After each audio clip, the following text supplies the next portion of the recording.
এতিয়া যি তদন্ত চলি আছে এই তদন্তত সঁচাসঁচিকৈ জুবিন গাৰ্গৰ মৃত্যুৰ লগত জড়িত মানুহবিলাকে শাস্তি পাবনে? মই বাৰম্বাৰ অভিমত ব্যক্ত কৰি আছো যে যি তদন্তৰ গতি গোত্ৰ এই তদন্তৰ ৰেহৰূপে প্ৰমাণ কৰিছে যে জুবিন দাই ন্যায় নাপায়। জুবিন গাৰ্গৰ ৰহস্যজনক মৃত্যুৰ ন্যায় মানে হ'ল ভাৰতীয় ন্যায়িক সংহিতা। আগতে সেইখন আমাৰ বেলেগ আইন আছিলে, এতিয়া ভাৰতীয় দণ্ডবিধি আছিলে, এতিয়া কয় ভাৰতীয় ন্যায়িক সংহিতাৰ 103 ধাৰাৰ অধীনত যদি হত্যা কৰিছে তেতিয়াহ'লে 103 ধাৰাৰ অধীনত হত্যাকাৰীবিলাকৰ অভিযুক্তবিলাকৰ মৃত্যুদণ্ডৰ ভিতৰত থাকে ফাঁচী বা অন্য ধৰণে মৃত্যুদণ্ড, তেনেকৈ মৃত্যুদণ্ড থাকে, নহ'লে বা সেই একেটা ধাৰতে লাইফ ইম্প্ৰিজনমেণ্ট যাৱজ্জীৱন কাৰাদণ্ড থাকে। এইটো কিমান বুলি ক'লো? BNSSৰ 103 103 ধাৰাৰ অধীনত। যদি এইটো ধাৰাত আমি দোষী সাব্যস্ত কৰিব পাৰোঁ তেতিয়াহ'লে তেওঁৰ মৃত্যুদণ্ড নিশ্চিত। আনটো ধাৰা আছে 105 105 BNSSৰ 105 ধাৰাৰ অধীনত যদি আমি দোষী সাব্যস্ত কৰিব পাৰোঁ তেতিয়াহ'লে তেওঁ যাৱজ্জীৱন কাৰাদণ্ড। এই 105 ধাৰাটোত তেতিয়া প্ৰমাণিত হয় যেতিয়া চৰকাৰে মানে তদন্তকাৰী মানুহবিলাকে তদন্তকাৰী আয়োগে প্ৰমাণ কৰিব পাৰিব যে জুবিন গাৰ্গৰ মৃত্যু হত্যাকাণ্ড নহয়, কিন্তু তেওঁক মৃত্যুৰ ফালে ঠেলি দিছে কিছুমান মানুহে। গতিকে সেইটো প্ৰমাণ কৰিলে যাৱজ্জীৱন কাৰাদণ্ড। মই ভাবোঁ যে জুবিন গাৰ্গৰ ন্যায় মানে হ'ল সেইকাৰণে BNSSৰ 103 ধাৰাৰ অধীনত মৃত্যুদণ্ড, সেইটো ফাঁচী হ'ব পাৰে, আৰু 105 বা 105ৰ অধীনত যাৱজ্জীৱন কাৰাদণ্ড। এই দুটাতকৈ যদি কম কিবা শাস্তি পায় তেতিয়াহ'লে আমি বুজি পাম যে চৰকাৰে তদন্তটো CIDয়ে তদন্তটো আয়োগে তদন্তটো ভালকৈ নকৰিলে। জুবিন দাৰ পৰিয়াল, তেওঁৰ ভণ্টি, তেওঁৰ দেউতা আৰু তেওঁৰ পত্নী গৰিমাই, তেওঁলোকেও ন্যায় নাপায় আৰু আমি অসমবাসী ৰাইজেও ন্যায় নাপাওঁ। মই কিয় এনেকৈ কৈ আছোঁ? বহুতে ক'ব পাৰে যে তুমি সদায় নেতিবাচক কথা কোৱা, কিন্তু মই নেতিবাচক কথা সদায় ইতিবাচক সিদ্ধান্ত আহিবৰ কাৰণে কওঁ। মোৰ যিটো নেতিবাচক শব্দ সেইটো সদায় ইতিবাচক সামৰণি তাৰ কাৰণে, লজিকেল কনক্লুজন যাতে সদায় ইতিবাচক হয়, ৰাইজৰ স্বাৰ্থ যাতে পূৰণ হয়, মই সদায় তাৰ কাৰণে কওঁ। মোৰ কোনো ব্যক্তিগত স্বাৰ্থ তাত নাথাকে। জুবিন দা মোৰ জীৱনকালত ইমান বেছি অনুৰাগী নাছিলোঁ যে মই এনেকুৱা ধৰণে তেওঁৰ লগত 24 ঘণ্টা ঘূৰি ফুৰা অনুৰাগীও নাছিলোঁ। খুব ভাল সম্পৰ্ক আছিল আমাৰ, কিন্তু এনেকুৱা নহয় যে বহুত মানুহে 24 ঘণ্টা শুৱে বাৱে যে লাগি থাকে, তেনেকুৱাও নাছিলোঁ। কিন্তু তাৰ পাছতো জুবিন দাৰ মৃত্যুৰ পৰা আজি এমাহ হ'ব হ'ল, একদিনো শান্তিৰে শুব পৰা নাই, এটাও ৰাজনৈতিক কাম কৰিব পৰা নাই, এবাৰো একো কাম কৰিব পৰা নাই, আনকি মই সমষ্টিলৈও যাব পৰা নাই। অহা 17 তাৰিখ পৰহিলে শিৱসাগৰত প্ৰথমবাৰৰ কাৰণে মই যাম। শিৱসাগৰত গৈ জুবিন দাৰ মৃত্যুৰ শিৱসাগৰীয়া ৰাইজৰ আমি শ্ৰদ্ধাঞ্জলি জ্ঞাপন কৰিবৰ কাৰণে অহা 17 অক্টোবৰ তাৰিখৰ দিনা আমি শিৱসাগৰ নগৰত কেইবা হাজাৰ মানুহে জুবিন দাৰ মায়াবিনী গাম, জুবিন দাক শ্ৰদ্ধাঞ্জলি জনাম। কাৰণ 19 তাৰিখে তেওঁ এমাহ পূৰ হ'ব, তাৰ দুদিনৰ আগত আমি কাৰ্যসূচীটো লৈছোঁ, কাৰণ গুৱাহাটীত আকৌ আমি 19 তাৰিখে এটা ডাঙৰ প্ৰগ্ৰেম লৈছোঁ। গতিকে মই শিৱসাগৰৰ ৰাইজক প্ৰথমতে অনুৰোধ জনাইছোঁ, অহা 17 তাৰিখে বৰ্ডিং খেলপথাৰত আপোনালোক সকলোৱে আহক। আমি দিনজোৰা কাৰ্যসূচীৰে লৈছোঁ। তাৰ ভিতৰত 3টা বজাত আমি মায়াবিনী গাম, আবেলি 10টা বজাৰ পৰা আমি স্মৃতিচাৰণ কৰিম, গীত গাব বিভিন্নজনে, ভাষণ দিব, এইবিলাক চলিব। আৰু তাৰ পাছত আমি এটা ন্যায় যাত্ৰা কৰিম বছ ইমানেই সেইকাৰণে মই অহা 17 তাৰিখৰ দিনা শিৱসাগৰৰ ৰাইজক সকলোকে বিনম্ৰভাৱে প্ৰাৰ্থনা জনাইছো বৰ্ডিং খেলপথাৰলৈ আহক এবাৰ সমগ্ৰ অসমৰ মানুহে দেখাকৈ আমি এবাৰ মাত মাতো আমি এবাৰ জুবিন দাক শ্ৰদ্ধা জনাম তাৰ পাছত আমি এবাৰ 19 তাৰিখৰ দিনা গুৱাহাটীৰ দীঘলী পুখুৰীৰ পাৰত এটা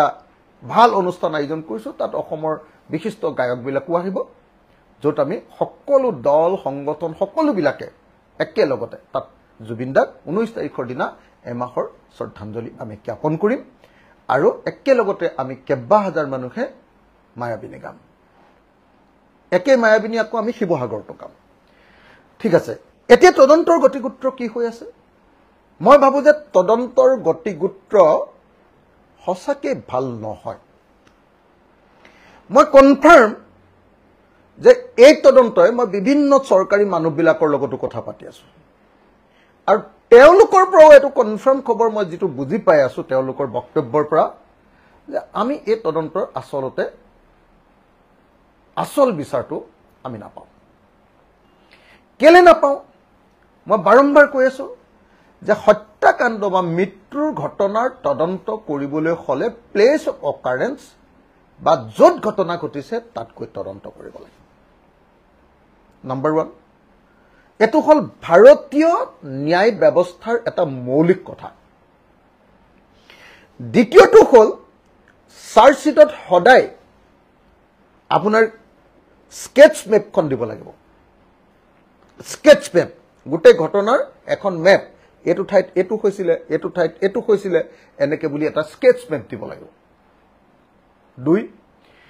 3 ঘটনাস্থলীত গৈ তদন্তটো মানুহৰ লগত কথা পাতিব লাগিব যেনেকে ইয়াতখনৰ ক্যাপ্টেইনৰ লগত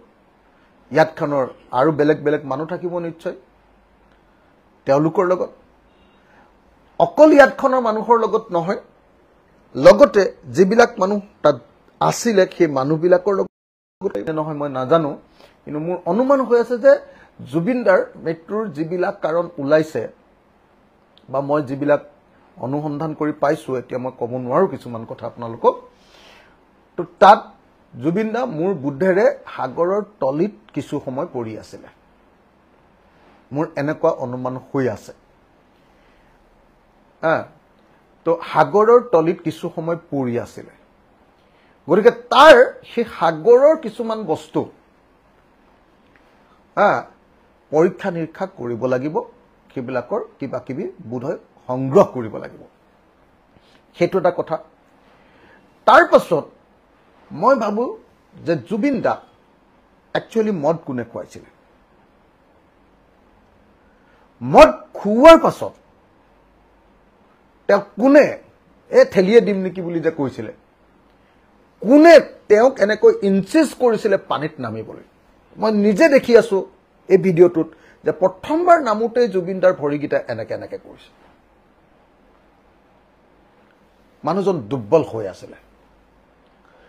তাৰ পাছত জাপমাৰি যেতিয়া পৰিছে এটো ফ্ৰী ডাইভিং বুলি কয় জাপমাৰি যেতিয়া সাগৰৰ পৰিছে তাৰ পাছত আপোনালোকে নিশ্চয় দেখিছে তে দুবাৰৰ কাৰণে অলপ ষ্টিপ হৈ গৈছে একদম মানে খাৰা হৈ গৈছে তেওঁজন ভৰি অচল হৈ গৈছে এনেকুৱা গাটো অচল হৈ গৈছে এনেকুৱা হৈছে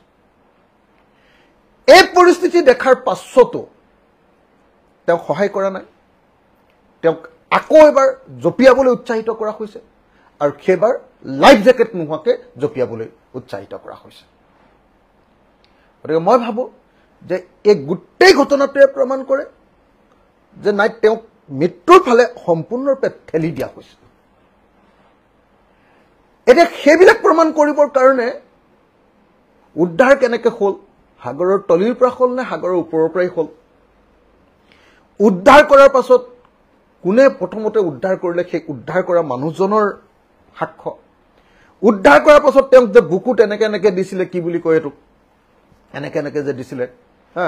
সেইটো কোনে কৰিছিলে তেওঁলোকৰ সাক্ষ্য যিখন গাড়ীত লৈ গৈছিলে কেই ঘণ্টাৰ পাছত লৈ গৈছিলে সেই গাড়ীখনৰ ড্ৰাইভাৰ আৰু হেণ্ডিমেনৰ লগত সাক্ষ্য ডাক্তৰ য'ত পোৱাইছিলেগে সেই ডাক্তৰৰ লগত সাক্ষ্য পুলিচৰ লগত সাক্ষ্য পোষ্টমৰ্টম ৰিপৰ্ট যোনে কৰিছিলে তেওঁৰ লগত সাক্ষ্য ষ্টেটমেণ্ট লোৱা আৰু তেওঁলোকে আহি কোৰ্টত আমাৰ ক'বহি লাগিব এই গোটেইবিলাকৰ কাৰণে ভাৰতৰ BNSS-এ আমাক দুটা ধাৰা দিছে এটা 112 আৰু এটা 114 এতিয়া কিছুমানে কৈ আছে যে ছিংগাপুৰত তদন্ত কৰাৰ এখতিয়াৰ নাই কোনে কৈছে অসমৰ মুখ্যমন্ত্ৰীয়ে অথচ অসমৰ মুখ্যমন্ত্ৰীয়ে কৈ আছিলে যে জুবিন গাৰ্গক হত্যা কৰিছে জুবিন গাৰ্গক হত্যা কৰাৰ কোনো ক্লু এতিয়ালৈকে তেওঁ কনভিনচিংলি অসমৰ মানুহক জনাব পৰা নাই আপোনালোকে সকলোৱে দেখিছে আৰু এতিয়া লাহে লাহে তেওঁ গায়ৰা দিছে কেনেকৈ গায়ৰা দিছে আপোনালোকে দেখিছে যে যিবিলাকে ন্যায় বিচাৰিছে তেওঁলোকক মাৰপিট কৰিছে তেওঁলোকক NSA লগাইছে তেওঁলোকৰ মূৰ ফালি দিছে তেওঁলোকৰ হাত ভাঙি দিছে তেওঁলোকৰ ভৰি ফালি দিছে এইবিলাক কৰিছে তাৰ পাছত বুদ্ধি কৰি কৰি আপোনালোকে দেখিছে চাগে আপোনাৰ কি কয় আমাৰ শ্মশানথলী কি কয় আপোনাৰ আমাৰ য'ত জুবিন দাক ৰাখিছে তাৰ মানুহবিলাকৰ মুভমেণ্টত ৰেষ্ট্ৰিকশ্যন আনিব কৈছে তাত মানুহবিলাকক সমাধিস্থলীত আপোনাৰ তাতো মাত মাতিবলৈ দিয়া নাই কালি অসমৰ গুৱাহাটীৰ শিল্পীবিলাকে গীত গাব খুজিছিলে হেৰিয়াৰ তলত কি কয় আপোনাৰ এখন কিবা এখন মুকু মাতিছিলে তেওঁলোকৰ প্ৰগ্ৰাম বন্ধ কৰি দিছে পুলিচে কোনোবাই যদি ন্যায় লাগে বুলি কৈছে তেওঁলোকক গৈ পুলিচৰ থানাবিলাকে মাতি মাতি আনি দম দিছে মুখ্যমন্ত্ৰী ইমান ভয় খাইছে কিয় মইতো মুখ্যমন্ত্ৰী হলে জুবিন গাৰ্গৰ কাৰণে মই বেলেগৰ লগত আন্দোলনত বহি দিলোহেঁতেন একদম খাটাং কাৰণ এটোতো আমাৰ গোটেই অসমীয়া জাতিৰ ন্যায় দাবী কিয় ভয় খাইছে আপুনি দেখিছে যে অসমৰ মুখ্যমন্ত্ৰীয়ে ঘটনাবিলাক পাহৰাবৰ কাৰণে বিভিন্ন ধৰণৰ পন্থা লৈ আছে কেতিয়াবা কৈছে যে ফটকা ফুটাক ময়ো কিনিম কেতিয়াবা কি কৰিছে একদম পূজাত তেওঁ পুৰা এবাৰে আটাইতকৈ জীৱনৰ বেছি পূজাথলীলৈ তেওঁ গৈছে কেলে পূজাত মানুহক মস্কুল কৰিব খুজিছে ফটো উঠাইছে সেলফি লৈছে তেওঁ পূজাত মানুহক পাহৰাই দিব খুজিছে এইবিলাকৰ অৰ্থ কি এইবিলাকৰ অৰ্থ অসমৰ মুখ্যমন্ত্ৰীয়ে গোটেই বিষয়টোৰ পৰা মানুহৰ মনোযোগ আঁতৰাব খুজিছে এতিয়া এনেকুৱা সময়ত আমি দেখিছো যে আমাৰ BNSS-ৰ ধাৰা 112ত কৈছে যে যদিহে তদন্ত বেলেগ এখন দেশত কৰিব লাগে তেতিয়াহ'লে ৰিকুৱেষ্ট লেটাৰখন পঠিয়াবৰ কাৰণে ন্যায়ালয়ৰ জৰিয়তে পঠিয়াব লাগে বিদেশৰ চৰকাৰ বা এটৰ্নি জেনেৰেল বা কোৰ্টলৈ থ্ৰ কোৰ্ট কিন্তু এতিয়ালৈকে আমি জনামতে CID চিঠি দিছে গতিকে CID চিঠি দিয়াৰ পাছত মানুহ যেতিয়া আহিব সেইটো আইনসন্মত নহব নেকি কোনোবা যদি সাপোজ সিঙ্গাপুৰৰ পৰা কোনোবা আহিলে সিঙ্গাপুৰত গৈ তদন্ত কৰিলে আকৌ সিঙ্গাপুৰৰ একেবাৰে বাখিন্দা সিঙ্গাপুৰৰ সিটিজেনশিপ লোৱা মানুহ যদি আহিলে তেতিয়াহ'লে এটো ন্যায়সংগত হ'বনে নাই কাৰণ ইয়াত একদম BNSS-ত পোনপটীয়াকৈ কৈ দিছে যে থ্ৰ কোৰ্ট তেওঁলোকক নিমন্ত্ৰণ কৰিব লাগিব